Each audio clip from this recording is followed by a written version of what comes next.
Hello les féos de curiosité, dans cet épisode je te parle de faits étranges qui sont dignes de tous les amoureux de science-fiction, surtout si on apprécie beaucoup les fées. On parle d'une légende qui dit que ce sont des fées qui dansent dans une forme très particulière dont je vais te parler, ou bien que ce serait l'empreinte des dieux laissés sur Terre. Il y a pas mal de petites légendes autour, et pour le côté réel on va dire, on parle souvent de termites et d'autres trucs. On va voir est-ce que vraiment on peut expliquer ce phénomène ou pas. Parce que là, il y a clairement un mystère à élucider, bien que récemment, il semble être élucidé. Enfin bon, faisons preuve de curiosité.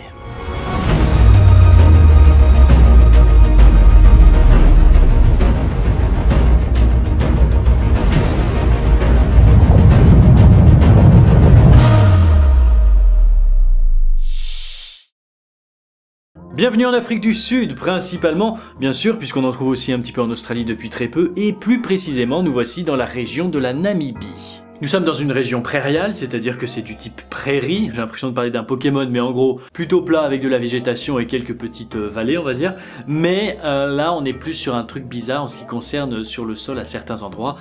Ceci. Ce sont des gros ronds, on dirait genre une pluie de météorites ou des énormes gouttes de pluie, alors on va voir si c'est l'un ou si c'est l'autre, mais voilà, physiquement, ça fait un petit peu chelou. D'environ 2 à 10 mètres de diamètre, on y trouve en son centre rien du tout. Ni brindilles, ni racines, ni végétation. Tout ce qui est petite végétation, c'est tout autour, tu vois. Regarde. La végétation est tout autour, alors c'est ça qui est le plus weird, hein. On dirait un petit peu les couronnes de Noël qu'on met sur les portes. Alors fait étrange parmi d'autres, quand les scientifiques ont creusé au centre de ça pour voir ce qu'il y avait dessous, pourquoi il n'y avait pas de végétation, eh bien on y trouve une grosse quantité d'eau. Paradoxe. Comment il peut y avoir beaucoup d'eau, mais pas de végétation qui pousse au-dessus? Alors qu'à contrario, quand on va vers les bords, là où il y a de la végétation, eh ben il n'y a plus d'eau. Hein? Ouais, ça pue du cul. Alors il y a un monsieur qui s'appelle Chinkel qui parle là d'un cycle de vie à ces cercles, qui sont appelés les cercles de Namibie, qui irait à peu près entre 40 et 70 ans. Alors bien sûr ça reste une supposition, mais avec les observations, certains cercles grandissent, d'autres rapetissent, et il y en a qui disparaissent, mais pour ceux qui disparaissent, ce qui est un petit peu particulier, c'est que non loin d'eux, vont en repousser des nouveaux. En tout cas, à la fin du cycle, eh ben, la végétation reprend ses droits normalement.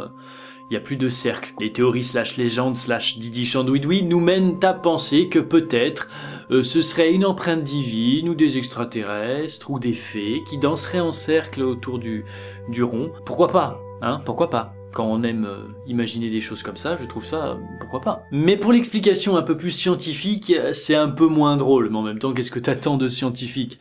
Forcément, c'est très terre à terre, hein. Et justement, sans faire de jeu de mots, il parle de pluie de météorites bien évidemment, ou alors de simples termites qui consommeraient sous forme de cercle, ce serait bizarre, mais bon, la racine des plantes. Je t'avais dit que c'était un petit peu moins drôle et un peu moins féerique. En tout cas, un petit fait bizarre est arrivé il n'y a pas si longtemps que ça, à peine quelques années, puisque ces cercles, qui ne se trouvaient que en Namibie, en Afrique du Sud, sont apparus aussi en Australie. Et alors ça élargit le champ des difficultés, puisque bon bah, pareil en Australie on pense que c'est des fées qui dansent autour des cercles pendant la nuit, ce qui fait bien évidemment rêver ou flipper, mais la réalité là, elle est un peu différente. Alors désolé les scientifiques, on va peut-être un peu vous niquer sur ce coup les gars, mais il n'y a pas d'animal là-dessous. La piste animale a été écartée par des scientifiques, ça ne peut pas être des termites ou je ne sais quelle connerie, des fourmis ou quoi que ce soit, non. Par contre, le côté végétal, ça, c'est mis en avant. Il est dit qu'il se pourrait que ce soit un mode d'organisation des plantes qui, en manque, donc en recherche d'eau et de nutriments bien sûr, se mettrait en guerre entre elles